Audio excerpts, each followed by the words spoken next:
ಚೆನ್ನಾಗಿ ಕುದಿಸಿ ಮಕ್ಕಳಿಗೆ ಕೊಡೋದ್ರಿಂದ ಆರಾಮ್ಸೆ ಅವರ ಕೋಲ್ಡು ಕಾಫು ರಿಲೀಫ್ ಆಗುತ್ತೆ, ಹೊಟ್ಟೆ ಚೆನ್ನಾಗಿ ಹಶ್ವಾಗುತ್ತೆ.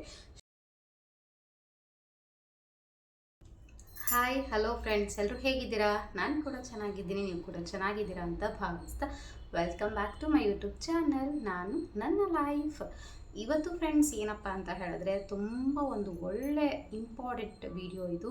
ಸೊ ಎಲ್ರಿಗೂ ಕೂಡ ಹೆಲ್ಪ್ ಆಗೇ ಆಗುತ್ತೆ. ಏನಪ್ಪ ಅಂದರೆ ಮಕ್ಕಳು ಊಟನೇ ಮಾಡ್ತಾ ಇಲ್ಲ ಅಂತ ಹೇಳ್ತಾ ಇರ್ತಾರೆ.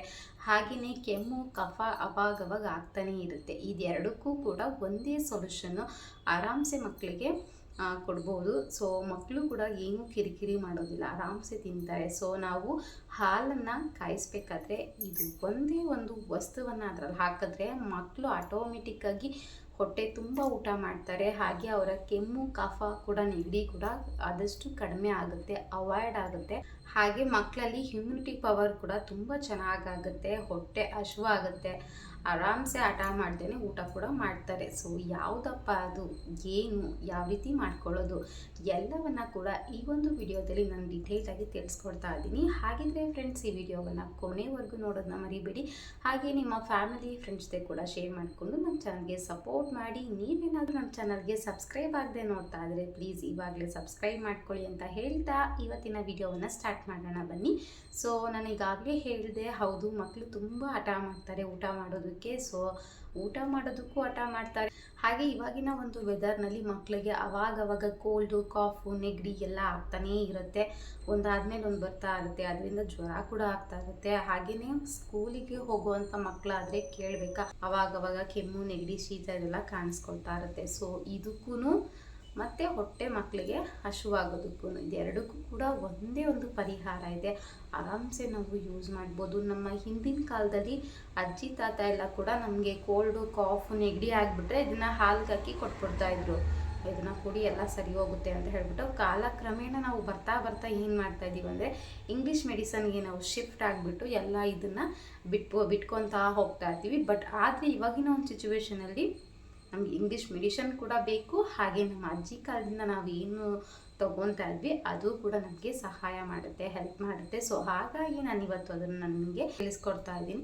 ಸೊ ಏನಪ್ಪ ಅಂತ ಹೇಳಿದ್ರೆ, ಬೆಳಿಗ್ಗೆ ಹೊತ್ತು ಮಗುಗೆ ನಾವು ಮಕ್ಕಳಿಗೆ ಹಾಲನ್ನು ಕೊಡೋದನ್ನ ರೂಢಿ ಮಾಡಿರ್ತೀವಿ. ಸೊ 1 ಲೋಟ ಹಾಲನ್ನು ನಾವು ಕೊಡ್ತಾ ಇದ್ದೀವಿ ಅಂದರೆ ಸೊ ಒಂದೇ 1 ಇಂಚು ಶುಂಠಿಯನ್ನು ಚೆನ್ನಾಗಿ ಜಜ್ಜಿಬಿಟ್ಟು ಹಾಲಲ್ಲಿ ಹಾಕಿ ಚೆನ್ನಾಗಿ ಕುದಿ ಬರಬೇಕು. ನಾನಿವಾಗ ಮೇಲ್ಗಡೆ ಅದನ್ನು ರೀಕ್ಯಾಪನ್ನು ಮೇಲ್ಗಡೆ ಹಾಕ್ತೀನಿ. ಇವಾಗ ಇದೇ ಒಂದು ಸ್ಕ್ರೀನಲ್ಲಿ ನಿಮಗೆ ಮೇಲ್ಗಡೆ ಕಾಣಿಸೋ ರೀತಿ ನಾನು ಅಟ್ಯಾಚ್ ಮಾಡ್ತೀನಿ. ಸೊ ನೋಡ್ತಾ ಇರ್ಬೋದು ನೀವು, ನಾನಿವಾಗ ಹಾಲಲ್ಲಿ ಶುಂಠಿಯನ್ನು ಹಾಕ್ತಾ ಇದ್ದೀನಿ. ಓಕೆನಾ? ಈ ಒಂದು ಹಾಲಲ್ಲಿ ಶುಂಠಿ 1 ಇಂಚಷ್ಟು ಶುಂಠಿ ಮನೆ ಮಂದಿ ಎಲ್ಲ ಕುಡಿಬೋದು, ಯಾವುದೇ ಒಂದು ಎಫೆಕ್ಟ್ ಇಲ್ಲ. ಸೊ ಮಕ್ಕಳಿಗೆ ಹಸು ಕೂಡ ಚೆನ್ನಾಗಾಗುತ್ತೆ, ಅವರ ಒಂದು ಏನು ಕೋಲ್ಡ್ನೆಸ್ ಇದೆಯೇ, ಕಾಫ್ ಇದೆ, ಅದು ಕೂಡ ಕಡಿಮೆ ಆಗ್ತಾ ಬರುತ್ತೆ.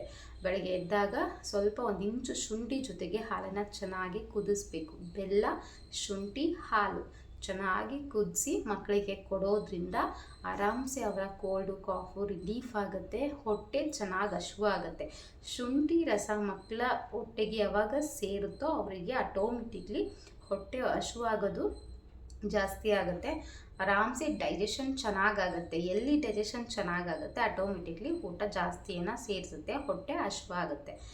ಸೊ ಆಟೋಮೆಟಿಕ್ಲಿ ಚೆನ್ನಾಗಿ ಮಕ್ಕಳು ಊಟ ಮಾಡ್ತಾರೆ. ಹಾಗೆ ಚೆನ್ನಾಗಿ ಊಟ ಮಾಡಿದಾಗ ಇಮ್ಯುನಿಟಿ ಪವರ್ ಕೂಡ ಚೆನ್ನಾಗಾಗುತ್ತೆ, ಮಕ್ಕಳಲ್ಲಿ ಇಮ್ಯುನಿಟಿ ಪವರ್ ಜಾಸ್ತಿ ಆಗುತ್ತೆ.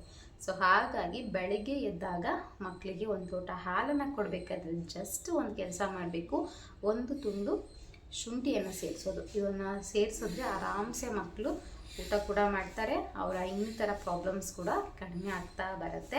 ಸೊ ಇವಾಗಿನ ಒಂದು ವೆದರ್ಗೆ ಮಾಡಿಸ್ದಂಗಿದೆ ಈ ಒಂದು ಮೆಡಿಸನ್ನು, ಆರಾಮಾಗಿ ನೀವು ಕೊಡ್ಬೋದು. ಸೊ ಮನೆ ಮಂದಿ ಎಲ್ಲರೂ ಕೂಡ ಯೂಸ್ ಮಾಡ್ಬೋದು. ಮಕ್ಳಿಗೆ ನೀವು ಹಾಲು ಕೊಡ್ತಾ ಇದ್ದೀರಾ, ನಾವು ಕಾಫಿ ಕುಡಿತೀವಿ ಅಂತ ಅಂದರೂ ಕೂಡ ಮಕ್ಕಳಿಗೆ ಹಾಲನ್ನು ಎತ್ಕೊಂಡ್ಬಿಟ್ಟು ಆಮೇಲೆ ನೀವು ಕಾಫಿ ಪುಡಿನೋ ಅಥವಾ ಟೀ ಪುಡಿನೋ ಏನು ಬೇಕಾದರೂ ಹಾಕ್ಕೊಂಡು ಕುಡಿಬೋದು.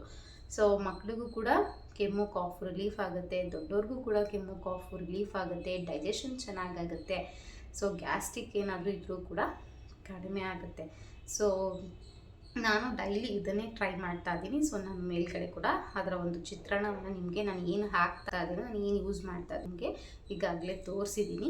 ಸೊ ನೀವು ಕೂಡ ಯೂಸ್ ಮಾಡಿ ಅಂತ ಹೇಳ್ತಾ, ಹಾಗೆ ಈ ಒಂದು ಮಾಹಿತಿ ನಿಮಗೆಲ್ರಿಗೂ ಕೂಡ ಯೂಸ್ಫುಲ್ ಆಗಿರುತ್ತೆ, ಹೆಲ್ಪ್ಫುಲ್ ಆಗಿರುತ್ತೆ ಅಂತ ಭಾವಿಸ್ತಾ, ನಿಮ್ಮ ಫ್ಯಾಮಿಲಿ ಫ್ರೆಂಡ್ಸ್ಗೆ ಕೂಡ ಶೇರ್ ಮಾಡ್ಕೊಳ್ಳೋದನ್ನ ಮರಿಬೇಡಿ. ಹಾಗೆ ಒಂದೇ ಒಂದು ಲೈಕ್ ಕೊಡೋದನ್ನ ಕೂಡ ಮರಿಬೇಡಿ ಅಂತ ಹೇಳ್ತಾ, ನಾನು ಮತ್ತೆ ಸಿಗ್ತೀನಿ ಇನ್ನೊಂದು ಇಂಟ್ರೆಸ್ಟಿಂಗ್ ಬ್ಲಾಗ್ ಜೊತೆ. ಅಲ್ಲಿವರೆಗೂ keep watching, keep smiling. Thank you so much, friends. Love you all. Bye bye.